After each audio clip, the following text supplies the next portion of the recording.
Hello and welcome to Back to the Book. It's time to relax and enjoy some of the finest literature ever written. You join me today for another reading from Around the World in 80 Days by Jules Verne. So if you're sitting comfortably, then I'll begin.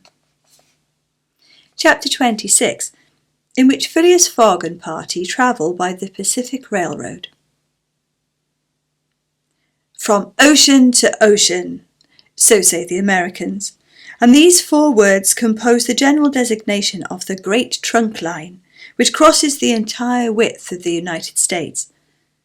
The Pacific Railroad is, however, really divided into two distinct lines: the Central Pacific, between San Francisco and Ogden, and the Union Pacific, between Ogden and Omaha. 5 main lines connect Omaha with New York. New York and San Francisco are thus united by an uninterrupted metal ribbon, which measures no less than 3,786 miles. Between Omaha and the Pacific, the railway crosses a territory which is still infested by Indians and wild beasts, and a large tract which the Mormons, after they were driven from Illinois in 1845, began to colonize. The journey from New York to San Francisco consumed, formerly, under the most favourable conditions, at least 6 months. It is now accomplished in 7 days. It was in 1862 that, in spite of the southern members of Congress, who wished a more southerly route, it was decided to lay the road between the 41st and 42nd parallels. President Lincoln himself fixed the end of the line at Omaha, in Nebraska. The work was at once commenced, and pursued with true American energy, nor did the rapidity with which it went on injuriously affect its good execution. The road grew, on the prairies, 1.5 miles a day. A locomotive, running on the rails laid down the evening before, brought the rails to be laid on the morrow, and advanced upon them as fast as they were put into position. The Pacific Railroad is joined by several branches in Iowa, Kansas, Colorado, and Oregon. On leaving Omaha, it passes along the left bank of the Platte River as far as the junction of its northern branch, follows its southern branch, crosses the Laramie Territory and the Wasatch Mountains, turns the Great Salt Lake and reaches Salt Lake City, the Mormon capital, plunges into the Tooele Valley across the American Desert, Cedar and Humboldt Mountains, the Sierra Nevada, and descends via Sacramento to the Pacific. Its grade, even on the Rocky Mountains, never exceeding 112 feet to the mile. Such was the road to be traversed in 7 days, which would enable Phileas Fogg, at least so he hoped, to take the Atlantic steamer at New York on the 11th for Liverpool. The car which he occupied was a sort of long omnibus on 8 wheels, and with no compartments in the interior. It was supplied with 2 rows of seats, perpendicular to the direction of the train, on either side of an aisle, which conducted to the front and rear platforms. These platforms were found throughout the train, and the passengers were able to pass from one end of the train to the other. It was supplied with saloon cars, balcony cars, restaurants, and smoking cars. Theatre cars alone were wanting, and they will have these some day. Books and news dealers, sellers of edibles, drinkables, and cigars, who seemed to have plenty of customers, were continually circulating in the aisles. The train left Oakland Station at 6 o'clock. It was already night, cold and cheerless, the heavens being overcast with clouds which seemed now to threaten snow. The train did not proceed rapidly. Counting the stoppages, it did not run more than 20 miles an hour, which was a sufficient speed, however, to enable it to reach Omaha within its designated time. There was but little conversation in the car, and soon many of the passengers were overcome with sleep. Passepartout found himself beside the detective, but he did not talk to him. After recent events, their relations with each other had grown somewhat cold. There could no longer be natural sympathy nor intimacy between them. Fix's manner had not changed, but Passepartout was very reserved and ready to strangle his former friend on the slightest provocation. Snow began to fall an hour after they started. A fine snow, however, which happily could not obstruct the train, Nothing could be seen from the windows but a vast white sheet, against which the smoke of the locomotive had a greyish aspect. At 8 o'clock, a steward entered the car and announced that the time for going to bed had arrived, and in a few minutes the car was transformed into a dormitory. The back of the seats were thrown back, bedsteads carefully packed were rolled out by an ingenious system, berths were suddenly improvised, and each traveller was soon at his disposition a comfortable bed, protected from curious eyes by thick curtains. The sheets were clean and the pillows soft. It only remained to go to bed and sleep, which everybody did, while the train sped on across the state of California. The country between San Francisco and Sacramento is not very hilly. The Central Pacific, taking Sacramento for its starting point, extends eastward to meet the road from Omaha. The line from San Francisco to Sacramento runs in a northeasterly direction along the American River, which empties into San Pablo Bay. The 120 miles between these cities were accomplished in 6 hours, and towards midnight, while fast asleep, the travellers passed through Sacramento, so that they saw nothing of that important place, the seat of the state government, with its fine quays, its broad streets, its noble hotels, square, and churches. The train, on leaving Sacramento and passing the Junction, Rocklin, Auburn, and Colfax, entered the range of the Sierra Nevada. Cisco was reached at 7 in the morning, and an hour later the dormitory was transformed into an ordinary car, and the travellers could observe the picturesque beauties of the mountain region through which they were steaming. The railway track wound in and out among the passes, now approaching the mountain sides, now suspended over precipices, avoiding abrupt angles by bold curves, plunging into narrow defiles which seemed to have no outlet.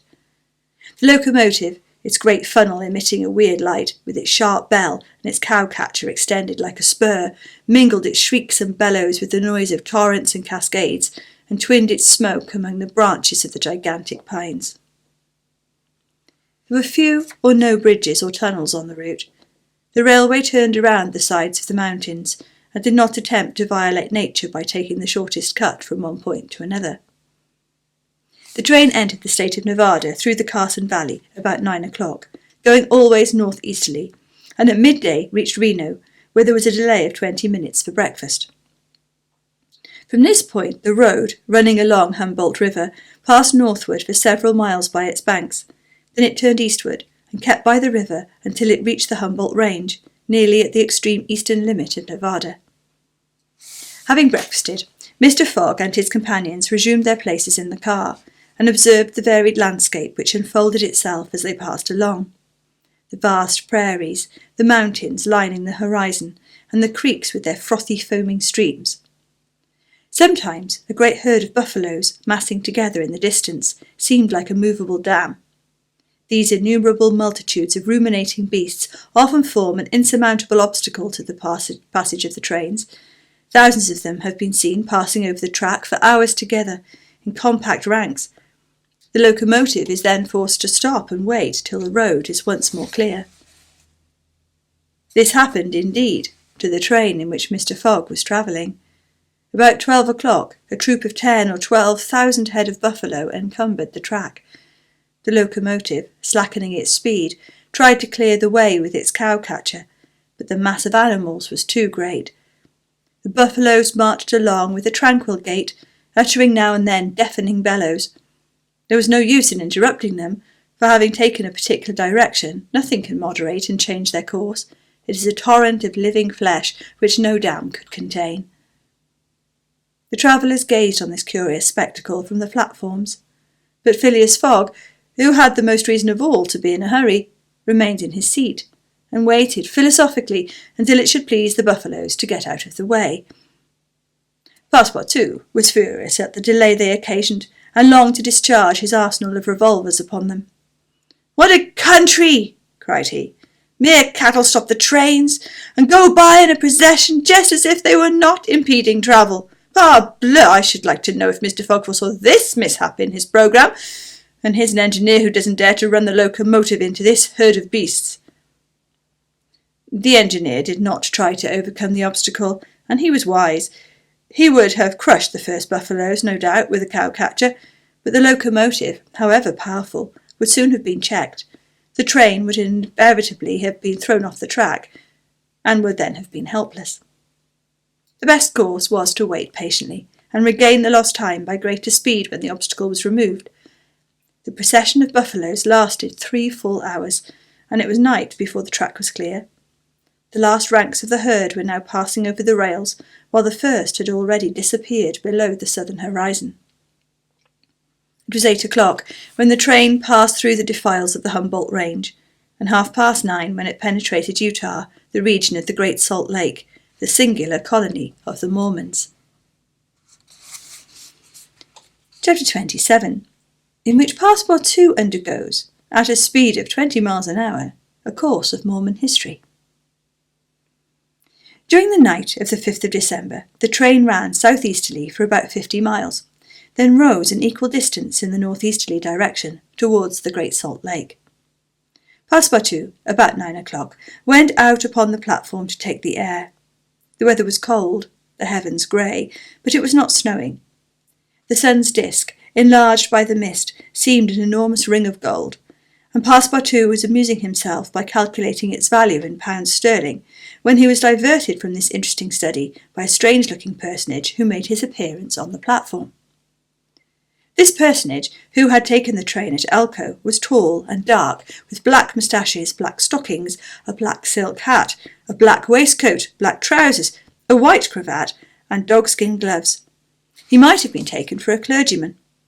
He went from one end of the train to the other, and affixed to the door of each car a notice written in manuscript.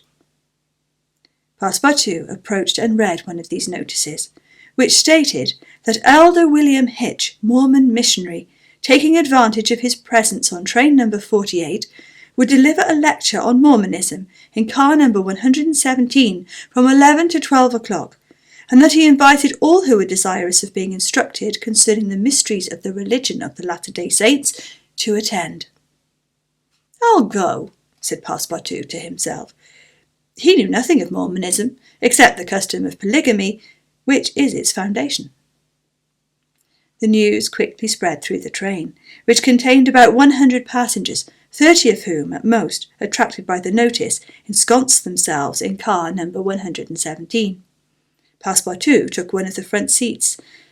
Neither Mr. Fogg nor Fix cared to attend. At the appointed hour, Elder William Hitch rose, and in an irritated voice, as if he had already been contradicted, said, "I tell you that Joe Smith is a martyr, and that his brother Hiram is a martyr, and that the persecutions of the United States government against the prophets will also make a martyr of Brigham Young. Who dares to say the contrary?" No one ventured to gainsay the missionary, whose excited tone contrasted curiously with his unnaturally calm visage. No doubt his anger arose from the hardships to which the Mormons were actually subjected. The government had just succeeded, with some difficulty, in reducing these independent fanatics to its rule. It had made itself master of Utah, and subjected that territory to the laws of the Union, after imprisoning Brigham Young on a charge of rebellion and polygamy. The disciples of the prophet had since redoubled their efforts, and resisted, by words at least, the authority of Congress. Elder Hitch, as is seen, was trying to make proselytes on the very railway trains. Then, emphasizing his words with his loud voice and frequent gestures, he related the history of the Mormons from biblical times, how that, in Israel, a Mormon prophet of the tribe of Joseph published the annals of the new religion, and bequeathed them to his son Mormon, how many centuries later a translation of this precious book, which was written in Egyptian, was made by Joseph Smith, Jr., a Vermont farmer, who revealed himself as a mystical prophet in 1825, and how, in short, the celestial messenger appeared to him in an illuminated forest and gave him the annals of the Lord. Several of the audience, not being much interested in the missionary's narrative, here left the car, but Elder Hitch, continuing his lecture, related how Smith, Jr., with his father, 2 brothers, and a few disciples, founded the Church of the Latter-day Saints, which adopted not only in America, but in England, Norway, and Sweden, and Germany, counts among artisans as well as men engaged in the liberal professions among its members. How a colony was established in Ohio, a temple erected there at the cost of $200,000, and a town built at Kirkland. How Smith became an enterprising banker and received from a simple mummy showman a papyrus scroll written by Abraham and several famous Egyptians. The elder's story became somewhat wearisome, and his audience grew gradually less, until it was reduced to 20 passengers. But this did not disconcert the enthusiast, who proceeded with the story of Joseph Smith's bankruptcy in 1837, and how his ruined creditors gave him a coat of tar and feathers. His reappearance some years afterwards, more honourable and honoured than ever, at Independence, Missouri, the chief of a flourishing colony of 3,000 disciples, and his pursuit thence by outraged Gentiles and retirement into the far west. 10 hearers only were now left, among them honest Passepartout, who was listening with all his ears. Thus he learnt that after long persecutions Smith reappeared in Illinois, and in 1839 founded a community at Nauvoo on the Mississippi, numbering 25,000 souls, of which he became mayor, chief justice, and general-in-chief. That he announced himself in 1843 as a candidate for the presidency of the United States, and that finally, being drawn into ambuscade at Carthage, he was thrown into prison and assassinated by a band of men disguised in masks.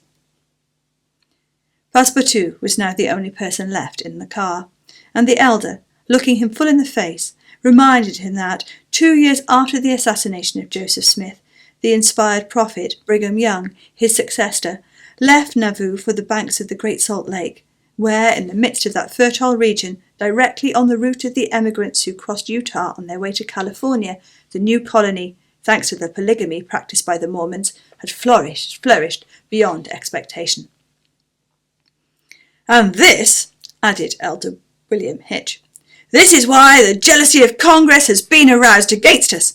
Why have the soldiers of the Union invaded the soil of Utah? Why has Brigham Young, our chief, been imprisoned in contempt of all justice? Shall we yield to force? Never. Driven from Vermont, driven from Illinois, driven from Ohio, driven from Missouri, driven from Utah, we shall yet find some independent territory on which we plant our tents, and you, my brother," continued the elder, fixing his angry eye upon his single auditor, "will you not plant yours there too, under the shadow of our flag?" "No," replied Passepartout courageously, in his turn retiring from the car, and leaving the elder to preach to vacancy. During the lecture, the train had been making good progress, and towards 12:30 it reached the northwest border of the Great Salt Lake. Thence the passengers could observe the vast extent of this interior sea, which is also called the Dead Sea, and into which flows an American Jordan. It is a picturesque expanse, framed in lofty crags, in large strata, encrusted with white salt, a superb sheet of water, which was formerly of larger extent than now, its shores having encroached with the lapse of time, and thus at once reduced its breadth and increased its depth. The Salt Lake, 70 miles long and 35 wide, is situated 3 miles 800 feet above the sea. Quite different from Lake Alsvatine, whose depression is 1,200 feet below the sea, it contains considerable salt, and 1/4 of the weight of its water is solid matter, its specific weight being 1,170, and after being distilled, 1,000. Fishes are of course unable to live in it, and those which descend through the Jordan, the Weber, and other streams soon perish. The country around the lake was well cultivated, for the Mormons are mostly farmers, while ranches and pens for domesticated animals, fields of wheat, corn, and other cereals, luxuriant prairies, hedges of wild rose, clumps of acacia and milkwort would have been seen 6 months later. Now the ground was covered with a thin powdering of snow. The train reached Ogden at 2 o'clock, where it rested for 6 hours. Mr. Fogg and his party had time to pay a visit to Salt Lake City, connected with Ogden by a branch road, and they spent 2 hours in this strikingly American town, built on the pattern of other cities of the Union, like a checkerboard, with the sad sombreness of right angles, as Victor Hugo expresses it. The founder of the City of the Saints could not escape from the taste for symmetry which distinguishes the Anglo-Saxons. In this strange country, where the people are certainly not up to the level of their constitutions, everything is done squarely: cities, houses, and follies. The travellers then were promenading at 3 o'clock about the streets of the town built between the banks of the Jordan and the spurs of the Washoe Range.